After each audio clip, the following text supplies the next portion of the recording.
Hello friends, मैं भाई प्रताप सिंह। हम मध्य प्रदेश लोक सेवा आयोग की जो 2021 की प्रारंभिक परीक्षा का शेड्यूल नवंबर दिसंबर में पहले से शेड्यूल फिक्स किया गया है, उसके लिए जो इसकी यूनिट 10 है उसे कवर कर रहे हैं। इससे पहले जो वीडियो आया था उसमें हमने यूपीएससी यानी संघ लोक सेवा आयोग को कवर किया था। इस वीडियो में हम मध्य प्रदेश लोक सेवा आयोग को कवर करेंगे। शुरू करते हैं अपने वीडियो को। मध्य प्रदेश के जो सिलेबस में दिए एक टॉपिक दिया गया है वो है आपका मध्य प्रदेश लोक सेवा आयोग। लेकिन जब आप किसी पॉलिटी की किताब को पढ़ेंगे तो वहाँ पर आपको केवल राज्य लोक सेवा आयोग दिखाई देगा। ये दोनों एक ही चीज़ है। मध्य प्रदेश लोक सेवा आयोग की जब हम बात करेंगे तो उसमें कुछ डेट स्पेसिफिक ऐड हो जाएंगी, और जो मध्य प्रदेश लोक सेवा आयोग है या फिर किसी भी राज्य का लोक सेवा आयोग है उसका उल्लेख भी उसी तरह किया गया है जैसे कि संघ में संघ लोक सेवा आयोग का किया गया है। समान भाग हैं, समान अधिकार हैं और समान उनकी चीज़ें होंगी। लेकिन इसमें केवल जो डिफरेंस बेसिक होगा वो ये होगा, जहाँ पर हम संघ लोक सेवा आयोग में राष्ट्रपति का उल्लेख करते हैं वो राज्य लोक सेवा आयोग में राज्यपाल होगा, और जहां हम वहां पर संसद की बात करते हैं तो यहाँ पर विधान मंडल आ जाएगा। शुरू करते हैं फिर अपने वीडियो को। सबसे पहले जो स्टेट सर्विस कमीशन मतलब राज्य सेवा आयोग का जहाँ उल्लेख किया गया था वो किया गया था भारत शासन अधिनियम 1935 में। इसके तहत स्टेट सर्विस कमीशन का उल्लेख किया गया था।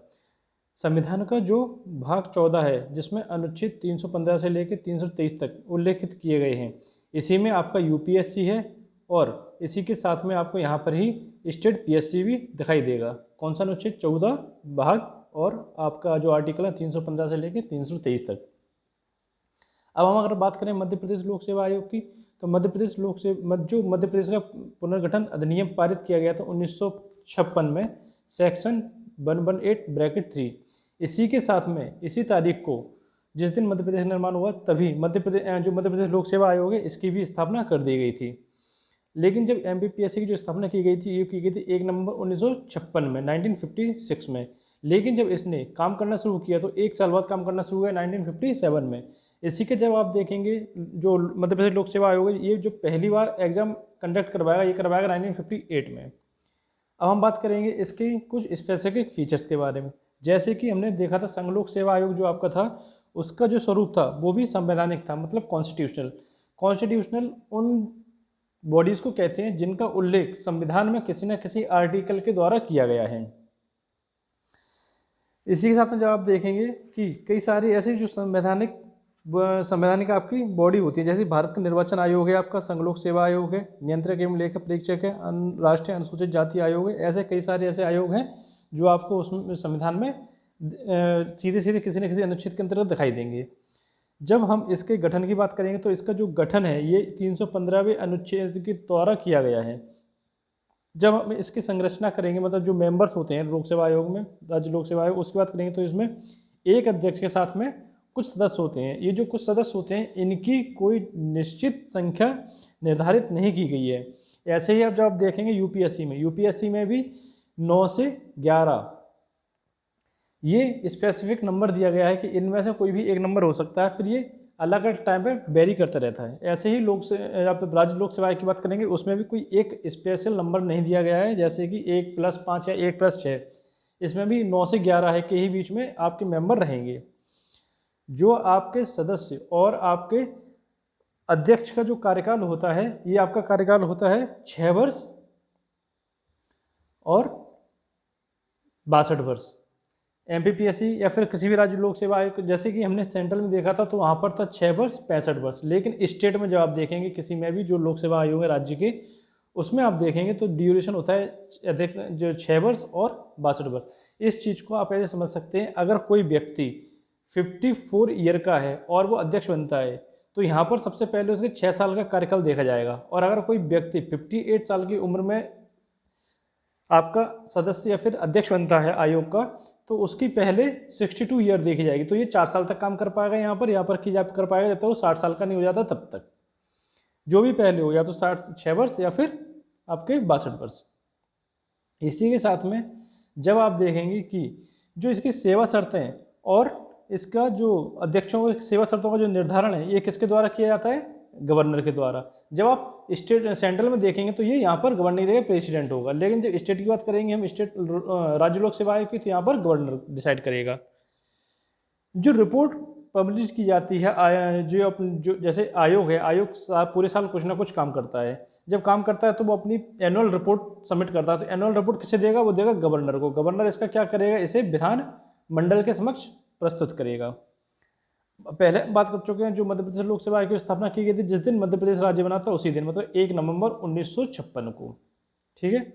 इसका जो हेडक्वार्टर है या फिर जो मुख्यालय है मध्य प्रदेश लोक सेवा आयोग का, यह है आपका इंदौर में। जो फर्स्ट चेयरमैन थे मध्य प्रदेश लोक सेवा आयोग के, ये थे आपके DV रेगे, और जो वर्तमान में है ये आपके हैं राजेश लाल मेहरा जी। अब हम इनके जो आपके आर्टिकल हैं उन आर्टिकल के बारे में चर्चा करेंगे। सबसे पहले हम आर्टिकल देखेंगे अनुच्छेद 316। जो आपका अनुच्छेद 316 है, इसमें सीधे सीधे कहा गया है कि जो नियुक्ति और कार्यकाल है इसके बारे में इनकी चर्चा की गई है। तो इसमें हम कुछ स्पेशल फीचर्स देखेंगे, जैसे कि आयोग के अध्यक्ष एवं सदस्यों की नियुक्ति जो की जाती है किसके द्वारा की जाती है? गवर्नर के द्वारा। चाहे वो अध्यक्ष हो चाहे वो सदस्य हो, इनकी नियुक्ति किसके द्वारा होगी? गवर्नर के द्वारा। ऐसे ही जब हम सेंट्रल में UPSC की बात करेंगे, मतलब संघ लोक सेवा आयोग की, तो वहाँ पर कौन उनकी सदस्य और उनकी अपॉइंटमेंट करेगा अध्यक्ष की? वो करेगा प्रेसिडेंट। लेकिन राज्यों में करेंगे गवर्नर। संविधान में आयोग के अध्यक्ष एवं सदस्यों की योग्यता का उल्लेख नहीं है। यहाँ पर किसी भी अध्यक्ष या फिर सदस्य से संबंधित कोई स्पेशल योग्यता नहीं दी गई है कि, लेकिन हाँ यहाँ पर एक उल्लेख ये है कि जितने भी मेंबर होंगे उनमें से आधे मेंबर या तो राज्य सरकार या फिर केंद्र सरकार के अंतर्गत कम से कम 10 वर्ष का उन्हें कार्य करने का अनुभव होना चाहिए, ऐसे होने चाहिए। ठीक। अब इसमें एक स्पेशल फीचर और जोड़ा गया है जो कि अनुच्छेद 316 के तहत दिया गया है। इसमें क्या कहा गया है कि जो राज्यपाल है, राज्यपाल 2 परिस्थितियों में जो राज्य लोक सेवा आयोग है इनके अध्यक्ष की जगह एक कार्यवाहक अध्यक्ष की नियुक्ति कर सकते हैं। जैसे कि कार्यवाहक अध्यक्ष का मतलब ये होता है जैसे कि आपके यहाँ पर अध्यक्ष मौजूद नहीं है तो उसकी जो एब्सेंसी में एक किसी व्यक्ति को कार्यवाहक अध्यक्ष बनाया जाता है, उसके तौर पर आप देख सकते हैं। ये 2 गवर्नर को जो पावर दी गई है, 2 ऐसे स्पेशल फीचर्स में। पहला, जब आपका अध्यक्ष का पद रिक्त हो तो गवर्नर एक कार्यवाहक अध्यक्ष की नियुक्ति करेगा। दूसरा, जब अध्यक्ष अपना काम अनुपस्थिति अन्य कारणों से नहीं कर पा रहा हो तो इसमें कार्यवाहक अध्यक्ष की नियुक्ति की जाती है। देखिए, जो आपका कार्यवाहक अध्यक्ष होगा वो केवल जब तक कार्य करेगा तब तक आपका जो अध्यक्ष है या तो उसकी अपॉइंटमेंट नहीं हो जाती, और अगर वो अवकाश पर है तो जब तक वो लौट के नहीं आया तब तक कार्यवाहक अध्यक्ष कार्य करेगा। अब इसी में आप देखेंगे अनुच्छेद 316, इसी के अंतर्गत जो दूसरे नंबर का क्लॉज है इसमें ये लिखा हुआ है कि इसके जो 6/62 जो ने पहले बात की थी कि 6 वर्ष या फिर 62 वर्ष जो कार्यकाल है उसके बारे में यहाँ पर लिखा गया है। अब आप देखेंगे अगर किसी जो यहाँ पर अध्यक्ष या फिर सदस्य हैं उन्हें अगर अपने पद से इस्तीफा देना है तो इस्तीफा ये किसे देंगे? ये देंगे गवर्नर को, मतलब राज्यपाल को। जो संघ लोक सेवा आयोग है वो किसे देता था? अपना त्याग पत्र देता था आपका प्रेसिडेंट को, लेकिन यहाँ पर दिया जाएगा आपका गवर्नर को। इसके अलावा उन्हें कार्यकाल के पहले भी, देखिए अब ये तो हो गया इन्हें अपनी मर्जी से हटना, लेकिन अगर ये अपनी कुछ अनैतिक कार्य कर रहे हैं और अपनी मर्जी से भी नहीं हट रहे हैं तो इसे हटाने के अधिकार किसे है? इन्हें हटाने का अधिकार है आपके प्रेसिडेंट को, ना कि गवर्नर को। ठीक, ये स्पेशल यहाँ पर आप पॉइंट याद रखें कि चाहे संघ लोक सेवा आयोग हो चाहे राज्य लोक सेवा आयोग हो, दोनों को ही हटाने का अधिकार किसे है? आपके राष्ट्रपति को। जो कार्यकाल से पहले जिन्हें हटाया जाता है इसका जो उल्लेख किया गया ये अनुच्छेद 316 के ख में किया गया है। ठीक है। अब हम बात करेंगे इसके बाद अगले आर्टिकल की अपनी, ये है हमारा 317 में जो दिए कहा गया है ये पदमुक्ति कहा गया है। मतलब जैसे कि कोई अधिकारी या फिर कोई सदस्य या फिर अध्यक्ष अपने पद से मुक्त कब हो सकता है? इसे पद से मुक्त होने की जो स्थिति दी गई है, जैसे कि राष्ट्रपति कब इन्हें पद से मुक्त कर सकता है? वो 3 स्थितियों में कर सकता है। एक तो स्थिति आपकी ये है कि उसे दिवालिया घोषित कर दिया गया हो, मतलब बैंकरप्ट घोषित कर दिया गया हो वह, और दूसरी जो स्थिति है वो है आप, पहली तो कौन सी है? बैंकरप्ट। दूसरा आपका है वह अपनी पदावधि के दौरान अपने पद के कर्तव्यों के बाहर किसी लाभकारी नियोजन में लगा हो। देखिए, जैसे कोई सदस्य है या फिर अध्यक्ष है, वो अपनी जॉब कर रहा है लेकिन साथ में ही वो किसी और ऐसी जॉब में लगा है जिसके लिए उसे प्रॉफिट प्राप्त हो रहा हो, सैलरी के तौर पर कुछ ना कुछ मिल रहा हो, तो ऐसे पोस्ट को भी लाभ के पद कहा जाता है। इसलिए इन्हें यहाँ से हटाया, इस आधार पर हटाया जा सकता है कि आप बाहर भी किसी नियोजन में संलिप्त हैं। तीसरा जो आधार है वो यह है कि यदि राष्ट्रपति को यह आभास हो जाता है कि वह मानसिक एवं शारीरिक अक्षमता के कारण पद पर बने रहने योग्य नहीं है। देखिए तीसरा ये है, जैसे अध्यक्ष है या फिर सदस्य हैं, अचानक से इनका कोई शारीरिक ऐसी मतलब इनके साथ में कोई दुर्घटना होती है कि ये अपने कार्य को करने में सक्षम नहीं है, तो प्रेसिडेंट इस आधार पर भी इनको हटा सकते हैं। इसके बाद भी कई सारे ऐसे आधार होते हैं जैसे कदाचार या दुर्व्यवहार होते हैं, इन्हें भी इन्हें हटा दिया जा सकता है। ठीक, इस प्रकार आप देखेंगे जो राज्य लोक सेवा आयोग के अध्यक्ष सदस्यों को राष्ट्रपति हटाते हैं पद से, उसी आधार पर हटाया जा सकता है जिन आधारों पर संघ लोक सेवा आयोग के सदस्यों को हटाया जाता है। देखिए राष्ट्रपति जब इन्हें हटाएगा ना तो उसी आधार पर हटाएगा जिस आधार पर संघ लोक सेवा के आयोग के अध्यक्ष को हटाया जाता है। जैसे कि अध्यक्ष सदस्य को हटाया जाता है, मतलब जैसे अगर किसी को हटाना है तो उसके पहले जो राष्ट्रपति हैं वो आपके सुप्रीम कोर्ट के जो एक कमेटी बनाई जाएगी जजों की, वो एक जांच करेगी, जांच करने के बाद इसकी रिपोर्ट राष्ट्रपति को सौंपी जाएगी और जो इसकी रिपोर्ट होगी वो राष्ट्रपति के ऊपर बाध्य होगी। राष्ट्रपति उस पर अपना मनमाना अधिकार नहीं दे सकते, राष्ट्रपति उसके लिए बाध्य होंगे और उसी के अनुसार ये अपनी डिसाइड लेंगे कि उस व्यक्ति को हटाना है या फिर नहीं हटाना है। ये हमारा 317 था। अब हम आएंगे 318 पर। 318 में जो उल्लेख किया गया है वो किया गया है आयोग के सदस्यों एवं कर्मचारियों की सेवा शर्तों के संबंध में नियम बनाने की शक्ति। ये किसमें है? ये आपका 318 में कहा गया है। इसमें जब आप देखेंगे इसमें कहा गया है कि आयोग के सदस्य एवं कर्मचारियों की संख्या व उनकी सेवा शर्तों का निर्धारण राज्यपाल द्वारा किया जाएगा। देखिए इनकी जो सेवा शर्तें हैं और इनकी जो संख्या है कर्मचारियों की, ये किसके द्वारा तय की जाएगी आपकी गवर्नर यानी कि राज्यपाल के द्वारा।